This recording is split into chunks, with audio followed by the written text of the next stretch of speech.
Hai, salam sejahtera untuk kita semua. Pada video kali ini kita akan mempelajari tentang cermin datar. Ini adalah pelajaran fisika SMP kelas 8 dengan saya Yosef Indra Waluyo.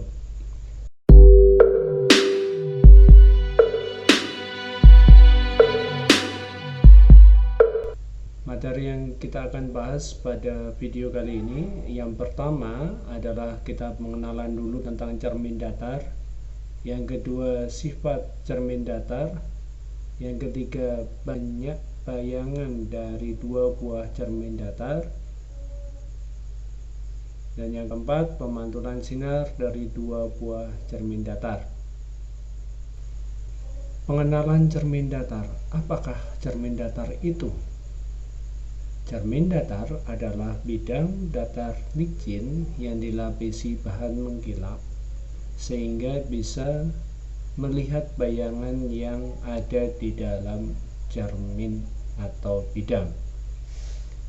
Cermin tidak harus terbuat dari kaca, jadi bisa benda apapun yang mengkilap yang bisa melihat bayangan yang ada di dalam bidang itu adalah cermin datar.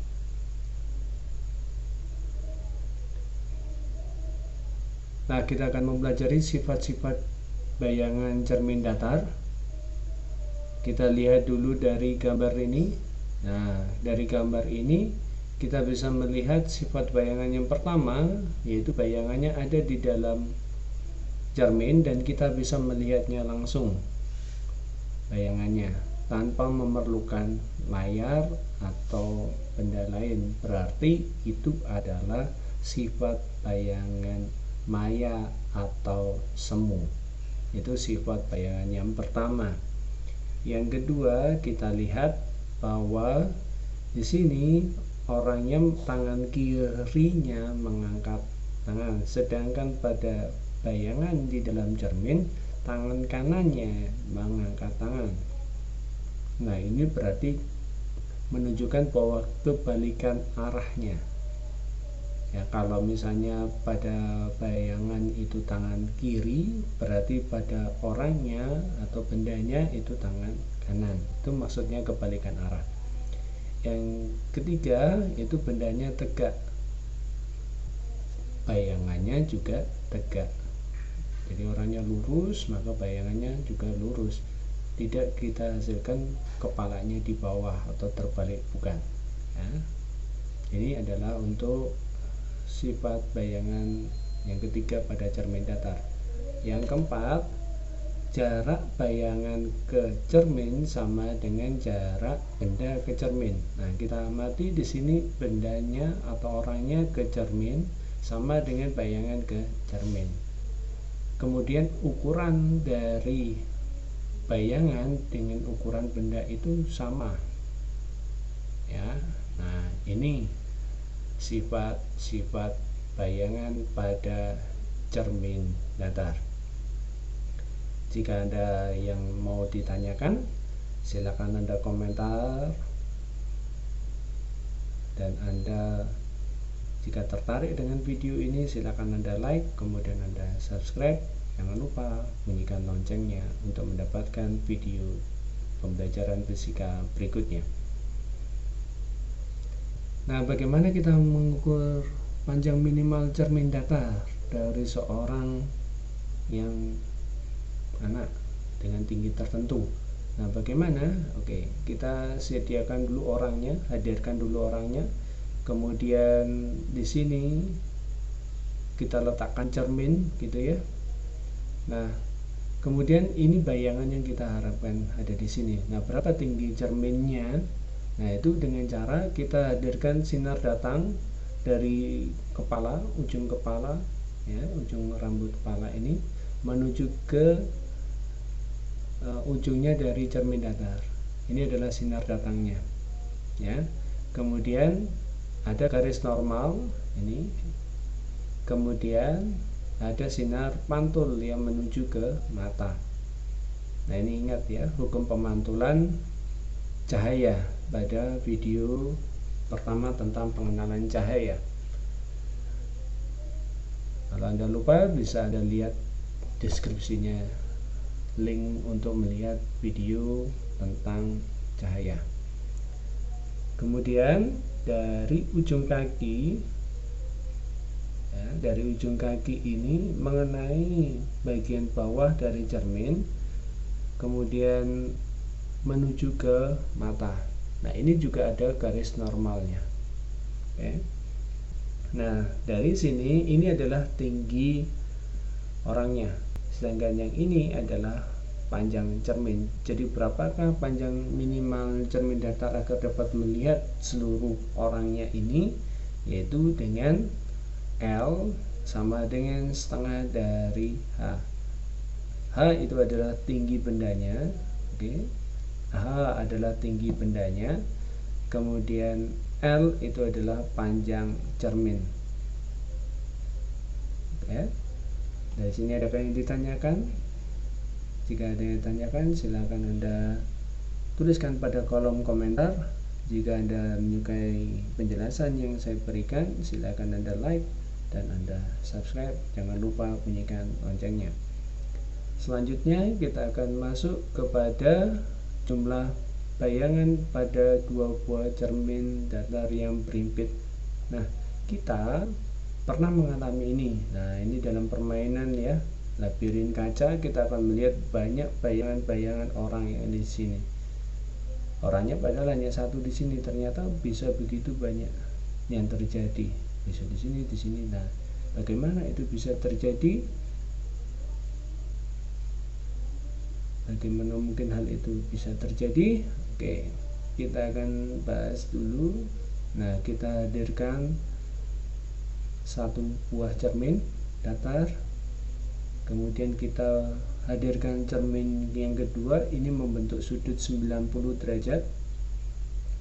Kemudian kita letakkan benda di sini, bola katakanlah seperti itu.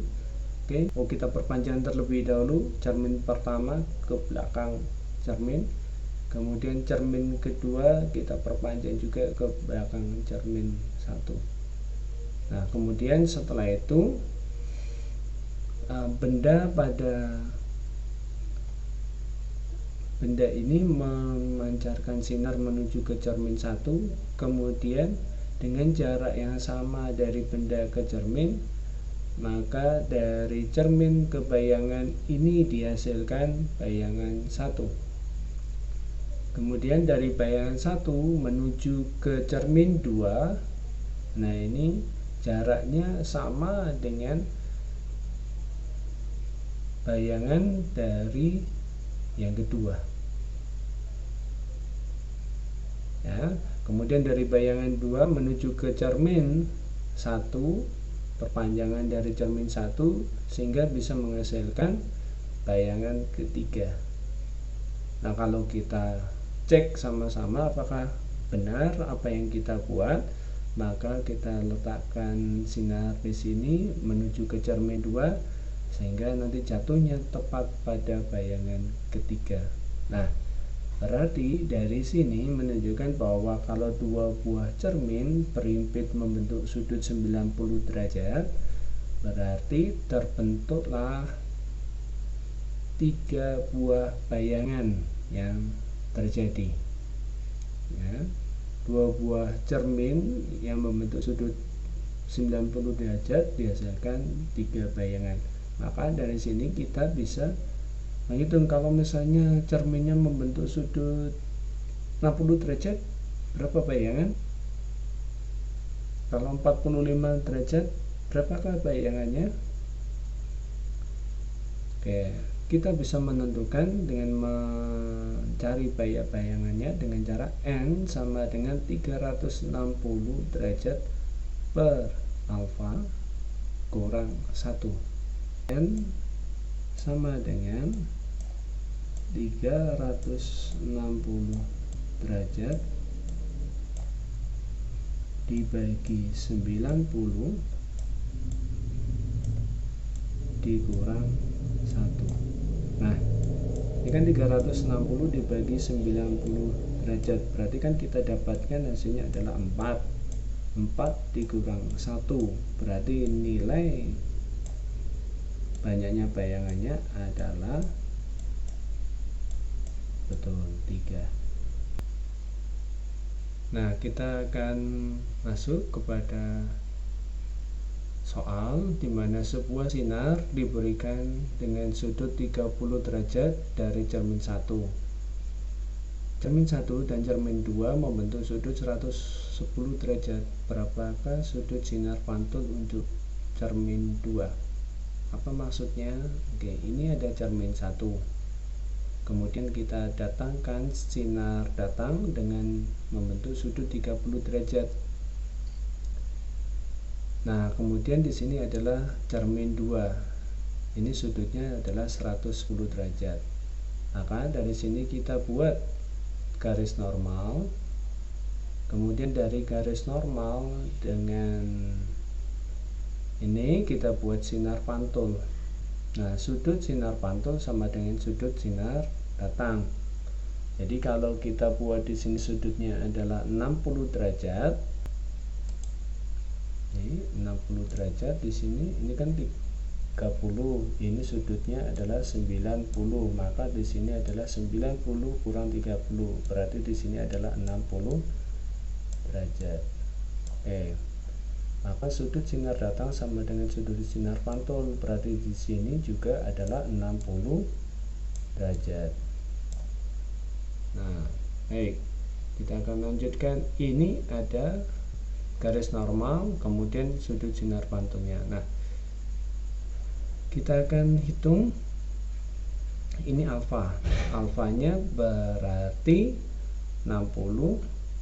Ini 90, berarti yang di sini alfanya adalah betul sekali. Di sini adalah 30 derajat. Kemudian di sini beta. Berapakah betanya? Nah, kita hitung 180 derajat itu adalah jumlah sudut segitiga sama dengan 110 adalah sudut cermin tadi dikurang 30 yang merupakan sudut alfanya dikurang beta. Ini beta. Nah, berapakah betanya? Berarti adalah 180 dikurang 110 dikurang 30 sama dengan 40 derajat. Berarti di sini betanya adalah 40 derajat. Nah, yang kita mau cari tahu adalah sudut sinar pantul. Ingat, sudut sinar pantul itu terbentuk dari garis normal menuju ke sudut ke sinar pantulnya. Ini adalah sudut sinar pantul. Jadi kita harus cari tahu sudut sinar datang pada cermin kedua. Bagaimana caranya atau sudut gamanya? Ya, berarti 90 derajat itu adalah gamma ditambah alfa, tambah beta. Nah, 90 derajat sama dengan gamma ditambah beta. Berarti di sini 40 derajat betanya ya. Maka gammanya adalah 50 derajat. Nah, perlu kita ingat bahwa sudut sinar datang sama dengan sudut sinar pantul, berarti di sini juga sama. Hasilnya adalah 50 derajat. Nah, berarti dengan demikian sudut sinar pantul pada cermin kedua adalah 50 derajat. Baik, dari sini adakah yang ditanyakan? Jika ada yang ditanyakan, silakan Anda tuliskan pada kolom komentar. Jika Anda cukup jelas dengan penjelasan ini dan Anda menyukai dengan penjelasan video ini, silakan Anda like, kemudian Anda subscribe dan bunyikan loncengnya untuk mendapatkan notifikasi video-video pembelajaran fisika berikutnya. Terima kasih atas perhatian Anda belajar bersama tentang cermin datar.